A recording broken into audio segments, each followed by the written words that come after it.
छत्रपती संभाजीनगरमध्ये पावसामुळे शेतकऱ्यांचं नुकसान, नुकसानीचे पंचनामे करा, जिल्हाधिकाऱ्यांचे आदेश।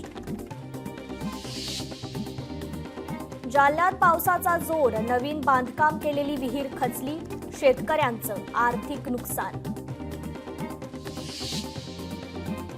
पुण्याच्या मावळमध्ये पावसाची हजेरी, शेतकऱ्यांमध्ये आनंदाचं वातावरण, शेतीच्या कामांना वेग। कोल्हापुरात पन्हाळा तालुक्यात 12 मोटारींचं कासारी नदीपात्रात बुडल्याने नुकसान, पाणी उपसासाठी बसवलेल्या शेतकऱ्यांच्या मोटारींचं नुकसान। बुलढाण्यात जोरदार पावसानं शेतकऱ्यांचं मोठं नुकसान, 408 हेक्टर शेतावरील पीक नष्ट। पुण्यात अतिवृष्टीचे 3 बळी, कर्वेनगर भागात झाड कोसळून दुचाकीस्वाराचा मृत्यू, खेड तालुक्यात मासेमारी करणाऱ्या तरुणावर वीज कोसळली, दौंड शहरात एका महिलेचा मृत्यू। पुणे जिल्ह्यात मुसळधार पावसाचा शेतीला फटका, 2000 हेक्टरवरील शेती पिकाचं नुकसान, भाजीपाल्यासह आंबा काजू बागांचंही नुकसान।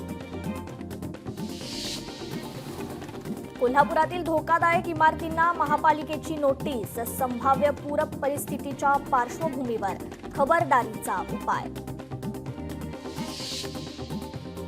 रत्नागिरी मुंबई गोवा महामार्गाची काल जिल्हाधिकाऱ्यांनी पाहणी केली, महामार्गावरील धोकादायक पूल तसेच घाट अपघात प्रवण क्षेत्रात तत्काळ उपाययोजना करण्याच्या सूचना। धाराशिवमध्ये पावसाची उघडीप, शेतीच्या कामांना वेग, शेतकऱ्यांची लगबग। गुजरातमध्ये पावसाची हजेरी, सुरत शहरात काही भागात मुसळधार पाऊस। साताऱ्यातील ओझरडे धबधबा मे महिन्यात प्रवाहित, 400 फुटांवरून कोसळणाऱ्या धबधब्याचं विहंगम दृश्य, संपूर्ण परिसरात धुक्याची चादर। मध्य रेल्वे अद्यापही 5 ते 10 मिनिटे उशिराच, काल पडलेल्या मुसळधार पावसाचा मध्य रेल्वेला फटका। पैठणमध्ये मुसळधार पावसाची हजेरी, काढणीला आलेल्या पिकाचं मोठं नुकसान, शेतकरी मात्र हवालदिल। सिल्लोडमधील शेतकरी आक्रमक, विविध मागण्यांसाठी पंचायत समितीवर बैलगाडी मोर्चा। चंद्रपुरात यंदा जिल्हा मध्यवर्ती बँकेकडून सुमारे 27,000 शेतकऱ्यांना एकूण 294 कोटींचं पीक कर्ज वाटप, शेतकऱ्यांना अधिक चांगली सेवा देण्याचा प्रयत्न। बोगस बियाणांच्या नियंत्रणासाठी बुलढाणा जिल्ह्यात 14 भरारी पथके तैनात, बोगस बियाणांपासून फसवणूक होऊ नये म्हणून प्रशासनाची खबरदारी। वाशिममध्ये अतिक्रमण हटाव मोहिमेला सुरुवात, नगरपंचायत प्रशासनाच्या वतीनं कारवाई, शहरात वाहतूक सुरळीत करण्याच्या दृष्टीने मोहीम सुरू। ईडीचे नाशिक, शिर्डी आणि ठाणे इथे छापे, मेसर्स केजीएस शुगर विरुद्ध ईडीची कारवाई। परभणीतून हज यात्रेसाठी यात्रेकरूंची लगबग, रेल्वे ट्रॅव्हल्ससह खासगी वाहनांना भाविक रवाना।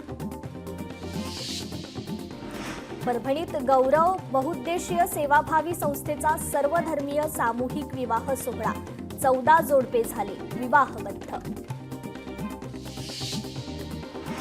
बीडमधील केज तालुक्यातील महालक्ष्मी लोकनाट्य कला केंद्राचा परवाना रद्द, जिल्हाधिकारी कार्यालयाची माहिती।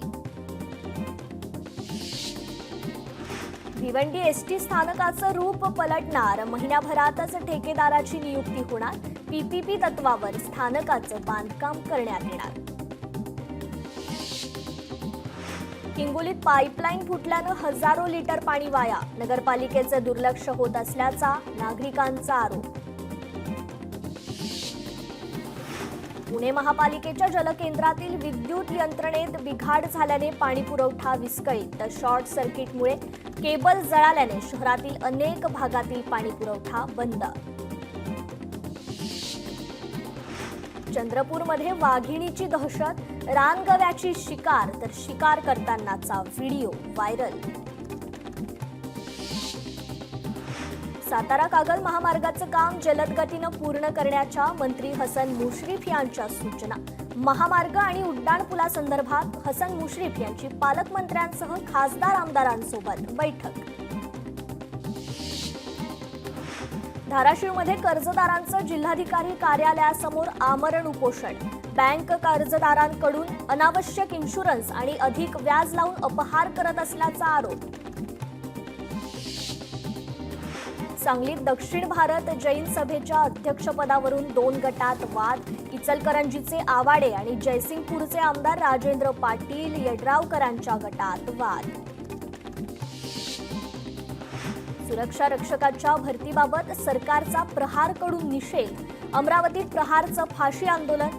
शनिवारपर्यंत निर्णय न घेतल्यास तीव्र आंदोलनाचा इशारा. वृद्ध कलावंतांचा यवतमाळ जिल्हाधिकारी कार्यालयावर धडक मोर्चा. प्रलंबित मागण्यांसह पेन्शन सुरू करण्याची मागणी. वैष्णवी आत्महत्या प्रकरणी हगवणे पिता पुत्रांना आसरा दिल्याप्रकरणी 5 जणांना अटक. अटकेमधील आरोपींमध्ये एका माजी आमदाराच्या मुलाचा समावेश. चंद्रपूरमध्ये आज तक्रार निवारण दिन. एसडीपीओ रवींद्र जाधव आणि संबंधित अधिकारी नागरिकांच्या समस्या सोडवणार.